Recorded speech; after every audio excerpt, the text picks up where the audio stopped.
Pastor Kibuloy can speak the mind, no? Can speak the mind of the people.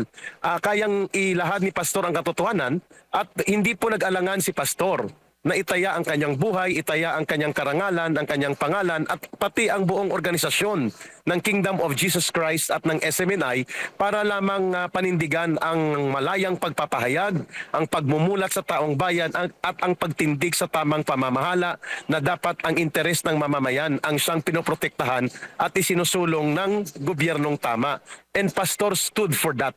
Iyon ang dahilan kung bakit siya ngayon ikinikulong, ginigipit at patuloy na winawasak kahit siya'y nakakulong na at hindi na nakakalabas para makahalubilo ang taong bayan. Ganon pa rin po ang trato sa kanya because Pastor Kibuloy speaks his mind in behalf of the Filipino people and he is giving the platform for the people na mapakinggan ang kanilang boses like ang SMNI kahit anong ginigipit na pinagdaanan, pundo, operation, kaso at pananakot.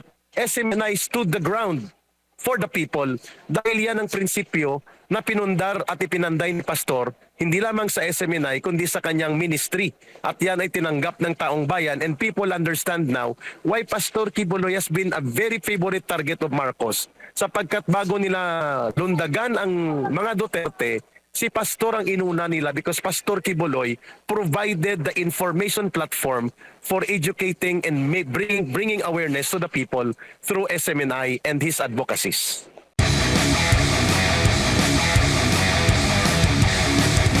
Nakapuko po sa pansin ng ating pong mga mamamayan. Ito naging speech po ni US Vice President J.D. Vance sa harap po ng mga lider sa Europa. At binanata niya at kinundinan niya yung issue doon ka Eric ng crackdown sa free speech. At sinabi niya kay Eric itong katagang censoring your opponent and putting them in jail. Ito'y akma sa ginawa ngayon ng Marcos Jr. administration kay Pastor Apollo C. Kibuloy. Sir. Exactly. Nakakatabang puso that a foreign leader coming from Estados Unidos sa Amerika ay napapansin po ang malubhang kalagayan ng panunupil sa mga fundamental na karapatan ng ating mga mamamayan na kahalintulad sa lumang martial law ng tatay nitong Marcos Jr. sa panahon po ng lumang diktadura ng Marcos Sr. And tama po yung ganong pagtingin sapagkat ginawa yan hindi lamang kay Pastor Kibuloy kundi pati sa KOJC kung saan ang mga relihiyosong compound, ang mga religious structure, yung compound of faith, yung religious workers, mga sibilyan, kabataan, kababaihan, sinasaktan. At kahit na nakikita sa buong mundo, inaatake at ginagamitan ng tinatawag na state terrorism ng mga pulis sa utos mismo ng presidente at ng kanyang local government secretary. So malinaw na ang ginawa kay Pastor Kibuloy, ang ginawa sa panunupil sa Kingdom of Jesus Christ na isang kahalintulad ng kahindik-hindik na state terrorism at ngayon ay ang pagpapakulong kay Pastor Kibuloy kahit wala pa siyang conviction ay hindi makapagpiyansa at lahat na lang sinisilip ng mga gobyernong ito upang gipitin at ipitin ng todo at ang pagkakawala ng SMNI kahit na may prangkisa na ibinigay ng batas hindi siya binibigyan ng karapatan na mag-operate ng gobyerno ni Marcos at ito ay nagpapakita na tamang-tama ang obserbasyon na ginawa ng Vice President ng Estados Unidos doon sa pagtitipon sa Europe upang matauhan at magkaroon po ng magising sa isang napakalubhang pagkalasing sa kapangyarihan itong gobyerno sa kasalukuyan na akala nila ang panunupil na ginagawa nila ay hindi tututulan ng mamamayan at ngayon ay lumulubha na ang ganitong kalagayan na even ang mga leader sa ibang bansa ay napapansin ito. This is a very welcome development, Brother Admar and Brother MJ. Po, lalo pat nakasaad po sa Article Section 4 ng Bill of Rights, yung ating pong kalayaan sa pananalita. Nakabatay din po ito sa Section 5 ng Bill of Rights pa rin, ang kalayaan po sa pananampalataya. Nakikita natin kay Eric na ito po ay nasasalaula dito po sa ating bansa. Yes, first time kong nakakita, no? In my being a very avid student of history, wala pa akong nakikita na ganito kalantaran, kaabusado, at walang pakundangan o anumang nikatiting na pagrespeto sa mga reliyosong compound, sa mga reliyosong organisasyon at ginagamit ang poder ng pulis para gumawa ng state terrorism. The first time ko po yan nakita at nasaksihan sa aking karanasan sa mga kilusang masa, sa pakikipaghalubilo ko sa mga tinatawag na mass movement, kahit na nasa kaliwa po ako nanggaling sa CPP, NPA, NDF, sa mga nakaraang administrasyon at gobyerno, first time ko nakakita na sa loob ng 16 days, ginamit ang full force of state terror using the PNP upang labagin, saktan, and to the point na may mga namatay pa dyan sa compound ng Kingdom of Jesus Christ at walang nikatiting na paghingi ng kapatawaran. Sinira ang compound, ang katedral, winasak ang school compound. Ito pa malala, school compound sa gitna mismo ng isang religious compound at pinatigil ang pag-aaral ng kabataan. Grabe po ito. This is a very horrendous and extremely horrible use of state terrorism na pinagtiisan ng Kingdom of Jesus Christ na mag-agonize, no? At tiisin. Subalit hindi tayo tumigil na ito'y mailantad. At ngayon ay nakita natin ito, Brother MJ, Brother Admar, na ito rin pong ginawa sa Estados Unidos ng panahon ni Joe Biden na kaalyado ni Marcos Jr., ang mahigit 300 simbahan. Hinabol, inipit ang pondo, ginawa ng kaso at pinagbibigyan ng mga kung ano-anong mga pagwasak sa mga pastor at leader ng mga naturang simbahan that even Donald Trump right now is trying to investigate how the Department of Justice or the Attorney General and the FBI of the Joe Biden administration ay nagkaroon ng ganitong conspiracy upang wasakin po ang religious freedom at gamitin po ang state power para mag-abuso sa mga individual na karapatan ng mga mamamayan doon sa Estados Unidos. And thankfully, yan din pong ginawa sa KOJC at kay Pastor Kibuloy sa Amerika at pati sa Pilipinas ay inadapt yan ni Marcos Jr. At ngayon, ang weapon of de facto martial law ay ang Kongreso at sila ay nakatakdang magpapalabas ng mga warrant of arrest for illegal detention ng ilang mga social media personalities including po ang mga political commentators coming from SMNI. At ang kagaya po ni Ka Eric right now, habang ini-interview niyo ako, ay pupunta po ako sa international na pagtitipon ng iba't ibang Filipino community groups na ang topic ay tungkol po sa lumalalang mga paglabag sa karapatan ng mamamayan at ang hindi na po maayos na mga pagpapatakbo ng gobyerno na parang diktadura na ang ating bansa. And that is the reason na nandito ako ngayon sa isang travel area palabas ng ating bansa. Opo, kay Eric, nakikita mo ba na antichrist na itong andito sa Pilipinas ngayon dahil may nakikita kang napapansin ka na oppression, suppression sa mga simbahan? Number 1, ang KOJC. At meron ding oppression, suppression sa freedom of speech kay Pastor Apollo C. Kibuloy. At sa itong latest ngayon na development, yung pagpapatawag sa mga political commentators at mga online influencers at mga political vlogger. Yes, only a government that has no God or only a government that is run by evil is capable of doing massive and systematic abuse of power and suppressing the basic and fundamental rights of the people.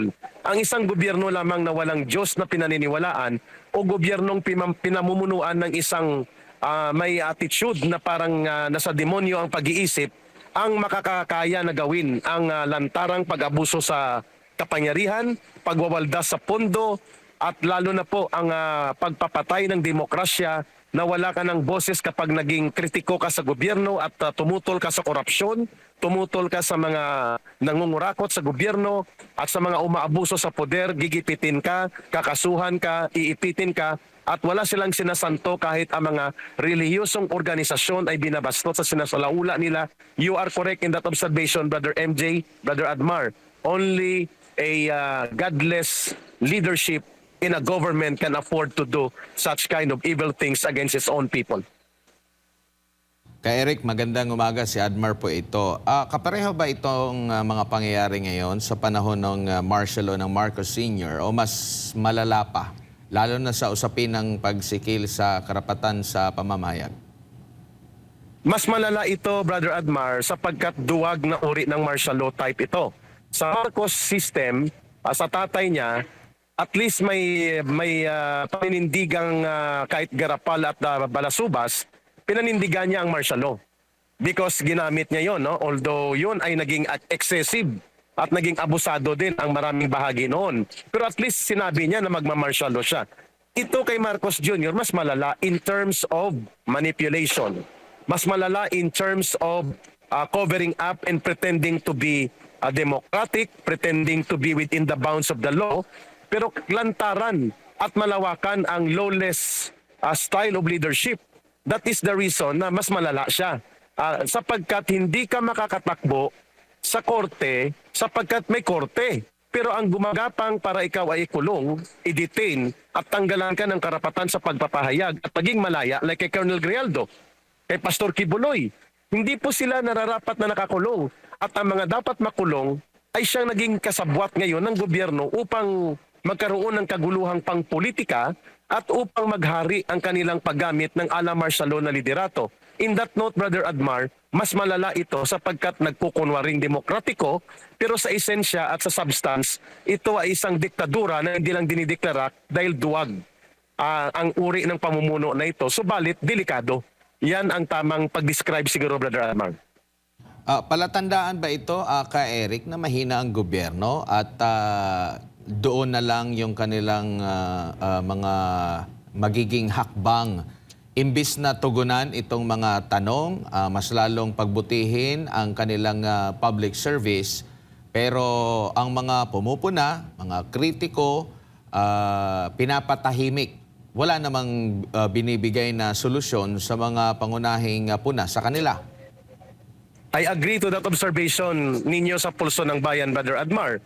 Ang gobyernong walang direksyon, ang gobyernong hindi kayang mamuno at ang gobyerno na nagkukunwaring may programa pero wala namang patutunguhan sa kabutihan ng kaunlaran at seguridad at kapayapaan ng isang bansa ay gobyernong insecure sa mga mamamayan na nagpupuna at nagbibigay ng mga pananaw. And that is exactly how we describe right now. The government of Marcos is not just morally bankrupt dahil ang korupsyon ay systematic at massive. Ang gobyernong ito ay also ng gobyerno ng isang, sabi ni Pangulong Duterte, fractured leadership. That was 5 or 4 months ago. Ang gobyerno ngayon is a collapsing government that has no direction but to go downwards. Dahil ang kanyang mamamayan ang mismong kinakalaban niya. Ang gobyernong matatag, may malinaw na direksyon at nasa puso at direksyon nito ang paglilingkod sa interes ng mamamayan ay gobyernong bukas na pakinggan ang mga hinanakit at hinanaing ng kanyang mamamayan. Pero ang gobyernong nanunupil at nilulupig ang kanyang mamamayan at kaaway ang tingin niya sa kanyang mamamayan na humihingi ng mga solusyon sa problemang kinakaharap ay gobyernong hindi lamang mahina kundi gobyernong patungo sa pagbagsak ang kanyang direksyon. No wonder why kay Eric, talagang takot sila kay Pastor. Lalo pat sumabak na rin si Pastor sa political sphere. Because Pastor Kibuloy can speak the mind, no? Can speak the mind of the people. Kayang ilahad ni Pastor ang katotohanan at hindi po nag-alangan si Pastor na itaya ang kanyang buhay, itaya ang kanyang karangalan, ang kanyang pangalan at pati ang buong organisasyon ng Kingdom of Jesus Christ at ng SMNI para lamang panindigan ang malayang pagpapahayag, ang pagmumulat sa taong bayan at ang pagtindig sa tamang pamamahala na dapat ang interes ng mamamayan ang siyang pinoprotektahan at isinusulong ng gobyernong tama. And Pastor stood for that. Iyon ang dahilan kung bakit siya ngayon ikinikulong, ginigipit at patuloy na winawasak kahit siya'y nakakulong na at hindi na nakakalabas para makahalubilo ang taong bayan. Ganon pa rin po ang trato sa kanya because Pastor Kibuloy speaks his mind in behalf of the Filipino people and he is giving the platform for the people na mapakinggan ang kanilang boses like ang SMNI kahit anong ginigipit na pinagdaanan, pundo, operation, kaso at pananakot. SMNI stood the ground for the people dahil yan ang prinsipyo na pinundar at ipinanday ni Pastor hindi lamang sa SMNI kundi sa kanyang ministry at yan ay tinanggap ng taong bayan and people understand now why Pastor Kibuloy has been a very favorite target of Marcos sapagkat bago nila lundagan ang mga Duterte si Pastor ang inuna nila because Pastor Kibuloy provided the information platform for educating and bringing awareness to the people through SMNI and his advocacies. Sir, ano pong magagawa ng ordinaryong mga Pilipino, mga payak na kababayan natin para po hindi po magpatuloy itong mga ginagawa ngayon at nangyayari sa Marcos Jr. administration, lalo pat malapit na pong eleksyon?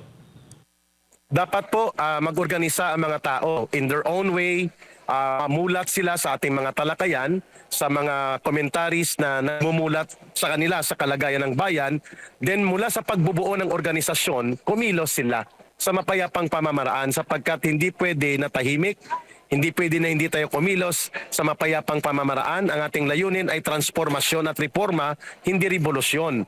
Pero hindi rin pwedeng tumahimik tayo at lulukin natin at tingnan na lang natin na nagaganap ang ganitong kalapastanganan. The election will be a very good venue to ventilate the people's grievances and to create a social movement na dapat ang mananalo sa eleksyon hindi yung sumusuporta sa mga ala diktadura na mga hakbang ng kasalukuyang administrasyon, kung hindi yung titindig para pangalagaan at isulong ang interes ng mamamayan at magkaroon ng politika ng pagbabago.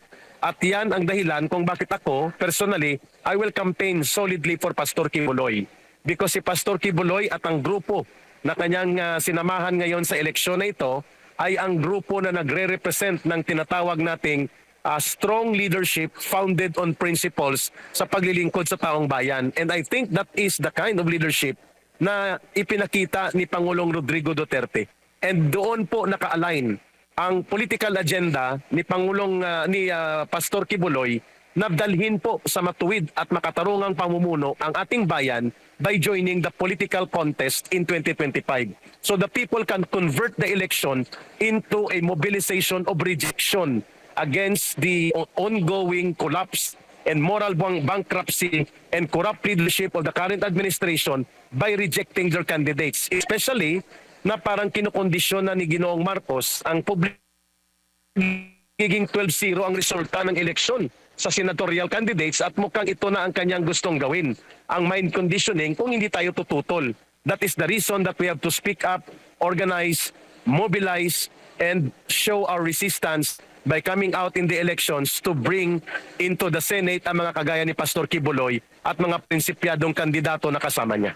Kay Eric, maraming salamat po sa inyong panahon. Mabuhay po kayo, sir.